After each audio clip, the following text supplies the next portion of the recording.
যে পিকচারটা দেখছেন, এটা জামাতের নায়েবের আমিরের পরিবারের ছবি, যেখানে সবাই বেপরদা। আবার নিচে দেখেন ইফতার পার্টি চলছে, সেখানে নারী পুরুষ একসাথে মিলেমিশে একাকার। আহারে, ইফতার পার্টি, এটা ছবি তুলে পাবলিক প্লেসে দিয়ে দিয়েছে। মানে এদের কাছে পর্দার আয়াত যেন দুকরে কাঁদে। মনে হচ্ছে যেন এই মুহূর্তে এই সমস্ত তথাকথিত ইসলামী দলের কাছে পর্দার আয়াতটা যেন কোনো বিধানই না, এরকম একটা মনে হচ্ছে। আহারে, আল্লাহ বলছেন অকরান্না ফি বুয়ুতিকুন্না ওয়ালা তাবাররুজনা তাবাররুল জাহিলিয়াতিল উলা। হে মেয়েরা, তোমরা তোমাদের ঘরের মধ্যে অবস্থান করো, প্রাথমিক মূর্খ মেয়েদের মতন সৌন্দর্য প্রদর্শন করো না। জামাত এই নির্বাচনকে কেন্দ্র করে, ভাই ইসলামী নাম তোরা দিয়েছেন কেন? ইসলামী নামটা কেটে দে। এই নির্বাচন উপলক্ষে তোরা যা করলি ভাই, আহারে, নারী পুরুষ মিলে একাকার। অথচ জমিয়ত উলামা ইসলামকে, জুনায়েদ আল হাবিবকে, মুফতি মনির কাসেমীকে, বিএনপির দালাল, আওয়ামী লীগের দালাল, এই দালাল দালাল করতে করতে মুনাফিক বেঈমান সবকিছু বলে দিচ্ছে। ভাই তোরা যে পর্দার আয়াতটাকে একদম বনমাসে দিলি, যে মাদ্রাসায় পড়ে আলিম হয় সেখানেও নারী পুরুষ একসাথে পড়িস, কোনো পর্দা নাই, সহশিক্ষার সাথে তোরা শিক্ষিত হোস। এটাকে আবার ওই মাদ্রাসায় পড়ে যে বেতন নিস, সেখানেও তোরা সব সময় পর্দার বিধান লঙ্ঘন করছিস।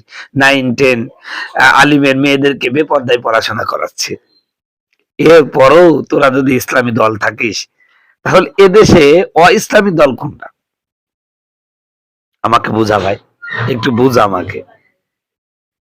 তাহলে পর্দার কি আয়াতের কোনো বিধানই নেই?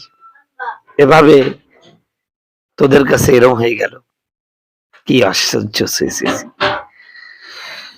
এখন জামাতের ভাইরা বলে, ভাই আপনাদের আমার অন্যজন করছে, তাদের তো ভুল ধরেন না, আমাদের ধরবেন কেন? ভাই আপনারা তো ইসলামী দল, ওনারা হলো অন ইসলামী দল, ওরা যেমন তাই করতে পারে। আপনি ইসলামী দল হয়ে কেন সীমা লঙ্ঘন করবেন? এটা কি ঠিক?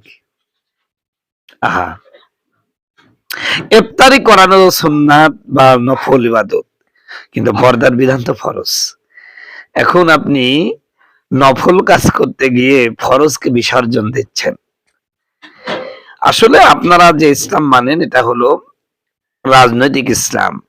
রাজনৈতিক ইসলাম করতে গেলে এখানে ইসলামও থাকলো, আবার মানে লেনিন কার্ল মার্কসের আদর্শও থাকলো, সবই থাকলো, কোনটাই বাদ থাকলো না। এই হলো অবস্থা ভাই। তো খুব কষ্ট লাগে। এমনি নায়েবে আমির, তিনি দাড়ি তো দেখেছেন যে ইসলামের কোনো তোয়াক্কা নেই, না টুপি আছে, না দাড়ি আছে, না সুন্নাতের উপর কোনো বালা আছে, সামান্যতম সুন্নতের লেশ তার মধ্যে নাই। আমি এই জন্য মাঝে মাঝে বলি যে আপনি আপনার 3.5 হাত বডিতে ইসলাম কায়েম করতে পারেন নাই, আপনি রাষ্ট্রে ইসলাম কায়েম করবেন, এটা তো শয়তানও বিশ্বাস করে না। মাঝে মাঝে এই কথা বলি, যারা তাদের 3.5 হাত বডির মধ্যে ইসলাম কায়েম করতে পারেনি, তারা রাষ্ট্রে ইসলাম কায়েম করবে, এটা কোন পাগলে বলেছে? এ কথা শয়তানও বিশ্বাস করে না। আল্লাহ আমাদের হেফাজত করুন। তবে জামাতের ভাইদেরকে বলবো, ভাই হয় পরিপূর্ণ ইসলামী দল হন, আর না হলে ইসলামটা কেটে দেন। তবে তখন আমরা মনে করবো এটা আদর্শিক একটি দল, একটি ভালো দল, সেই হিসেবে আমরা সাপোর্ট করতে পারবো। কিন্তু আপনি ইসলাম নাম দিয়ে মদের বোতলে হালাল রাখলে ওই মদ যেমন হালাল হয়ে যায় না, মদের বোতলে শুরুতে সিপির উপরে যদি হালাল লিখে থাকেন 100% হালাল, ওই মদ যেমন হালাল হয়ে যায় না, ঠিক ইসলাম নাম দিলেই অনইসলামিক কাজগুলো হালাল হয়ে যায় না, ইসলামী হয়ে যায় না। এটা আপনাদের বুঝতে হবে ভাই, বুঝতে হবে। এই জন্য জামাতের প্রতি উদাত্ত আহ্বান জানাবো, ভাই এখন সময় আছে, আপনারা পরিশুদ্ধ হন। আপনাদের তাজকিয়ার প্রচুর প্রয়োজন, প্রচুর প্রয়োজন।